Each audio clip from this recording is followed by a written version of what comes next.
Students, हम लोग आज के क्लास में जो हमारा हाइट एंड डिस्टेंस का एनसीईआरटी का कंटिन्यूड एक्सरसाइज है 9.1, उसका आज हम लोग क्वेश्चन नंबर 8 देखेंगे। पिछले क्लास में हम लोगों ने क्वेश्चन नंबर 7 देखा था, तो आज हम लोग क्वेश्चन नंबर 8 बनाना सीखेंगे।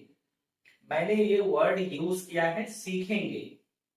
इससे प्रीवियस क्लासेस में भी आप लोगों से हमने बात की थी, उसमें हमने कहा था जो हमें पढ़ना नहीं चाहिए, पढ़ना हमें हम लोग पढ़ें क्यों, हम लोग सीखें।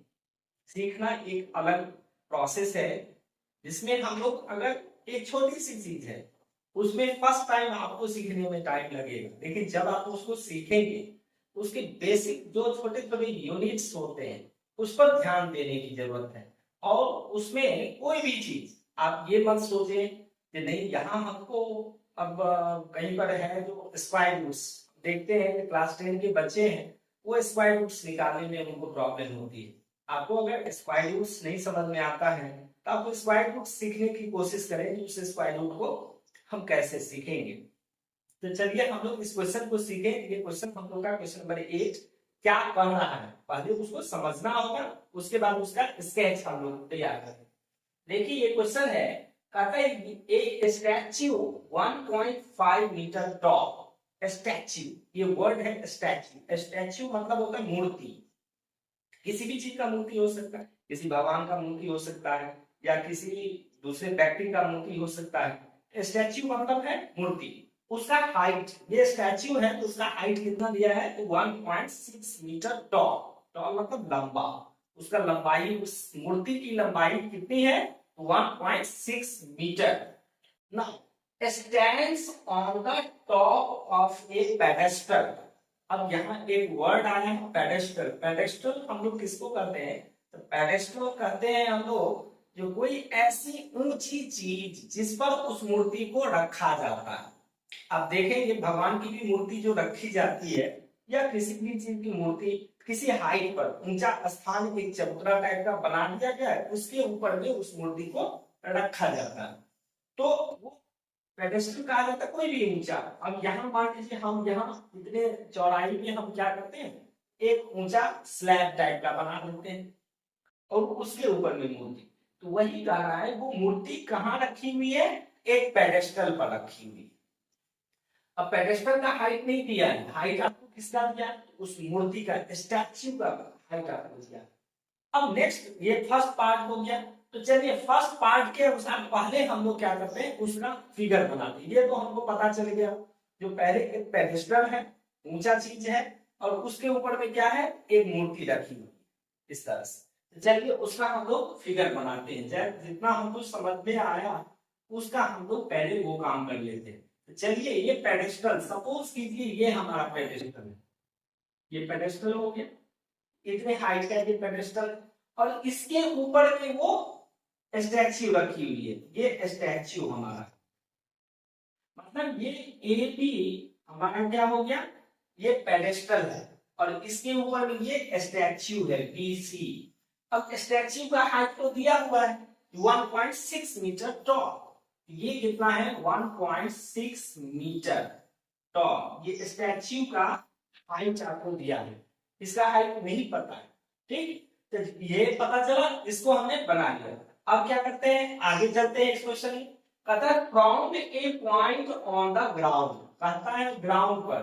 तो ग्राउंड कहने का मतलब हो गया जो आपका पेडेस्टल का लेवल वाला ग्राउंड होगा वो ग्राउंड आप लेंगे, ना कि स्टैच्यू का लेवल वाला ग्राउंड, ठीक है। तो ये जो पेडेस्टल का ये बेस है, यहाँ से जो इसके लेवल का जो ग्राउंड होगा वो ग्राउंड हम लोग लेंगे। चलिए ये ग्राउंड ले लिया और यहाँ पर एक पॉइंट हम लोग डी मान लेते हैं। कहता है ग्राउंड पर from A point on the ground, ground पर पॉइंट हमने ले लिया D. The angle of elevation of the top of the statue is 60 degree. अब यहाँ थोड़ी सी सावधानी से हमको समझना है, जो top of the statue, statue हमारा ये है और इसका टॉप कहाँ है पॉइंट सी है इसका टॉप। इस पॉइंट से कहता है इसके टॉप का एंगल ऑफ एलिवेशन कितना है 60 डिग्री। देखिए ये टॉप इसका हो गया और इसको हमने ज्वाइन कर दिया ग्राउंड के इस पॉइंट पर डी से, और ये एंगल आपको दिया हुआ है कितना 60 डिग्री, यही एंगल आपको दिया है। फिर से हम लोग देंगे from a point on the ground the angle of elevation of the top of the statue is 60 degree, statue के टॉप का angle of elevation 60 डिग्री है।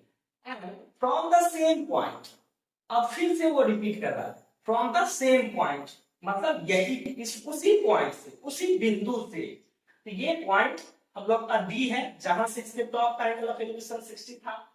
कहते the point the angle of elevation of the top of the pedestal is 45 degree. अब pedestal हमारा कौन है A B, इस pedestal का बेस हो गया ए और टॉप कौन सा है बी। तो कहता है इस पेडेस्टल के टॉप का एंगल ऑफ एलिवेशन कितना है 45। ये पेडेस्टल है, पेडेस्टल का टॉप ये हो गया, यहां से यहां इसको ज्वाइन करेंगे, ये तो 60 ये पूरा था, और यहां से यहां ये जो एंगल बनेगा ये एंगल कितना होगा तो 45 डिग्री होगा। यही करा है क्वेश्चन, समझ में आया। इस क्वेश्चन में इसके टॉप का एंगल ऑफ एलिवेशन इस पॉइंट से था 60, ये पूरा एंगल हो गया 60, और इसी पॉइंट से पेडेस्टल का जो टॉप है जो क्या है पॉइंट बी है, इसका एंगल ऑफ एलिवेशन कितना दिया है 45 डिग्री दिया है, 45 डिग्री दिया है। अब कहना है find the height of the pedestal. अब इस पेडेस्टल का हाइट आपको फाइंड करना है। जब ये फिगर हम लोग का बन गया, इस फिगर को देख करके आपको क्या लगता है, कुछ न कुछ तो रिमाइंड हो रहा होगा। आप रिमाइंड हो रहा होगा क्वेश्चन नंबर 7, जो हमारा क्वेश्चन नंबर 7 है, सेम फिगर उसका भी आ रहा है, केवल वहां क्या था तो उसका इसका हाइट हमको ऊपर वाला जो ट्रांसमिशन टावर था उसका हाइट नहीं पता था, उसका हाइट हमने निकाला था, और इसका हाइट इसको उसने बिल्डिंग माना था, जो यहाँ पेडेस्टल है वहां क्या था बिल्डिंग, बिल्डिंग का हाइट दिया हुआ था 20 मीटर, ठीक है। और सेम इसी तरह का क्वेश्चन हम लोगों ने क्वेश्चन नंबर 7 बनाया था। इसलिए हमने कहा जो क्वेश्चंस को हमको समझना है अच्छी तरह, अगर आप क्वेश्चन समझ गए तो वो काफी आसान हो जाएगा आपके लिए। तो क्वेश्चन नंबर जब भी हम लोगों ने इस क्वेश्चन को पढ़ा समझा, इसका फिगर बनाया, तुरंत रिमाइंड हो गया, same to same as the question number 7, question number 7 के तरह ही सेम है। अब यहाँ देखिए इसके हाइट को फाइंड करने के लिए हम लोग क्या करते हैं, इसके हाइट को हम यहाँ x मान रहे हैं, जो हमारा पेडेस्टल है उसका हाइट x मान लेते हैं, और यहाँ जो 1 से b तक का डिस्टेंस है इसको हम y मान लेते हैं।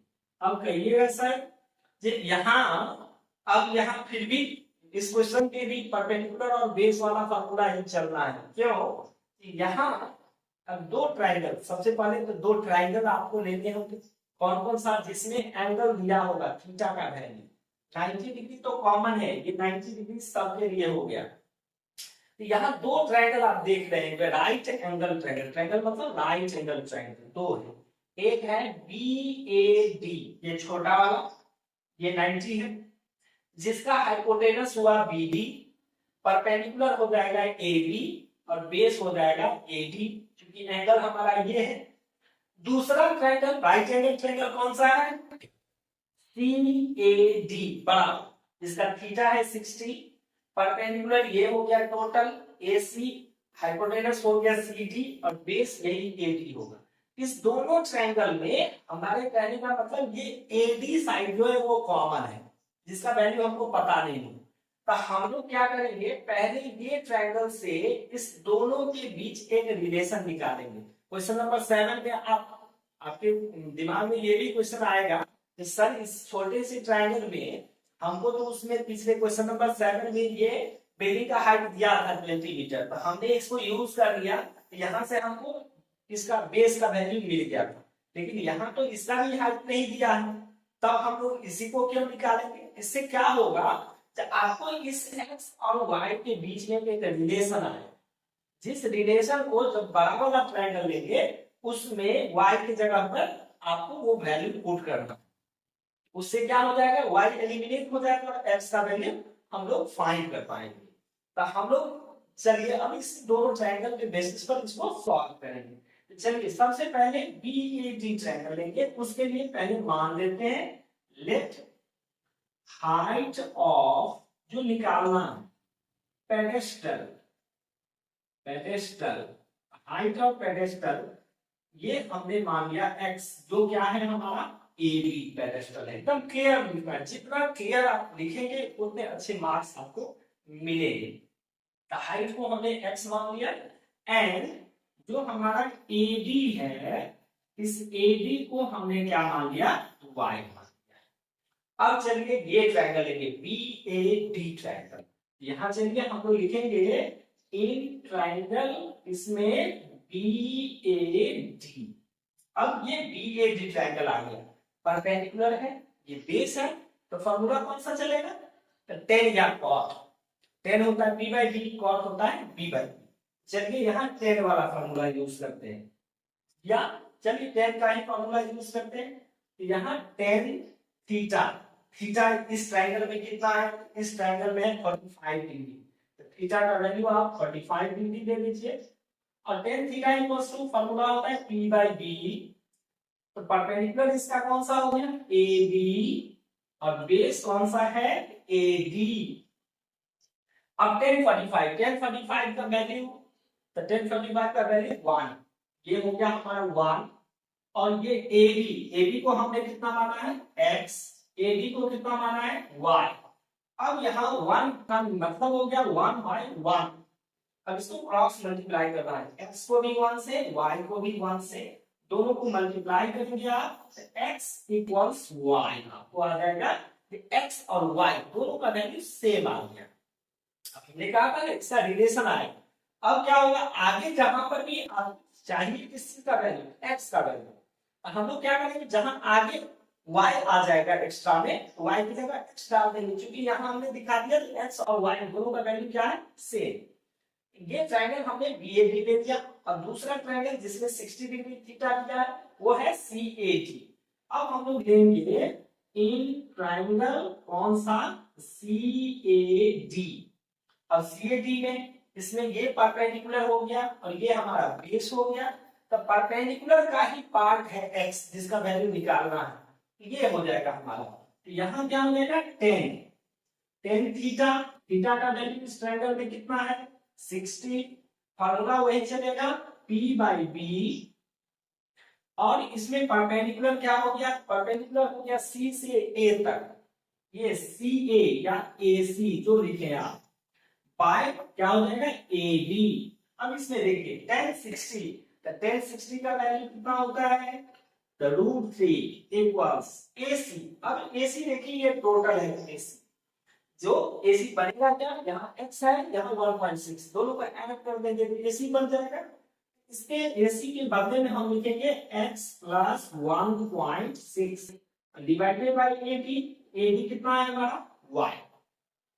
अब हमको क्या करना है, x का वैल्यू फाइंड करना है, y नहीं चाहिए हमको, जो नहीं चाहिए उसको हटा देना है। तो y कैसे हटेगा, यहाँ हमने दिखाया है y इक्वल्स x है, y की जगह पर क्या लिखेंगे x। तो चलिए यहाँ हम लोग बनाते हैं इसको, √3 है तो √3 को लिखे, √3 by 1 लिख देते हैं। अब ये इक्वल्स क्या हो जाएगा x plus 1.6 divided by x, ये भी x हो गया। अब क्रॉस मल्टीप्लाई करेंगे, x को √3 से मल्टीप्लाई करेंगे, ये √3x, और इसको 1 से, ये हो जाएगा x प्लस 1.6। अब इस x को इधर ले आइए, तो √3x minus x is equal to 1.6।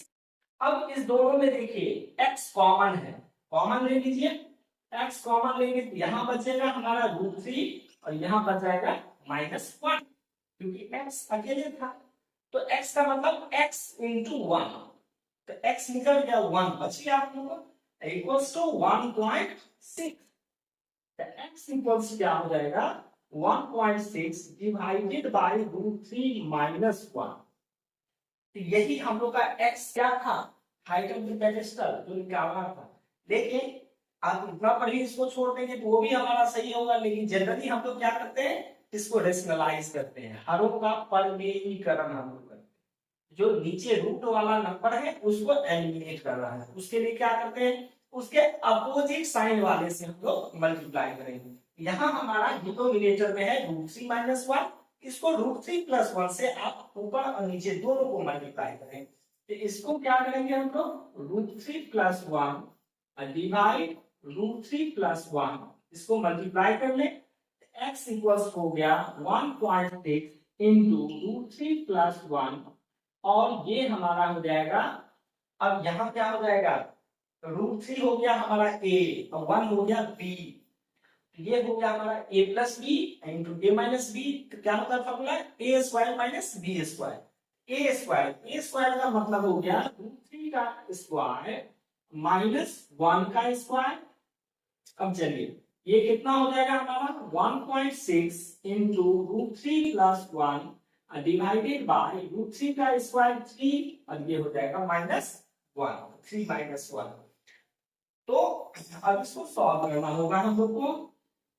ये हमारा कितना होगा, चलिए इसको हम लोग क्या करते हैं, थोड़ा सा स्पेस कम है, 1.6 इंटू √3 + 1 डिवाइडेड बाय 2। अब 2 से हम लोग को क्या करना है, 1.6 को काटना है। तो 1.6 को 2 से काट दीजिए, 2 से काटेंगे ये हो जाएगा हमारा 0.8। ये 0.8 इंटू √3 + 1, ये हमारा हो गया 0.8 इंटू √3 + 1। तो हमारा यहाँ देखिए इसका वैल्यू हम लोग को आ गया, कितना वैल्यू आ गया, ये आ गया हम लोग का 0.8 इंटू √3 + 1 मीटर। यही हमारा आंसर हो गया। क्या हो सकता है, अगर आपको उसका आंसर देखने में दिक्कत हो रही हो, हम यहाँ लिख देते हैं इसका आंसर कितना आया था। तो आंसर आया हम लोग का 0.8 इंटू √3 + 1 इतना मीटर, ये आंसर आया है। ये हम लिख देते हैं, आपको वहां देखने में अगर दिक्कत होगी, ये आंसर वही हम लोग का आया है।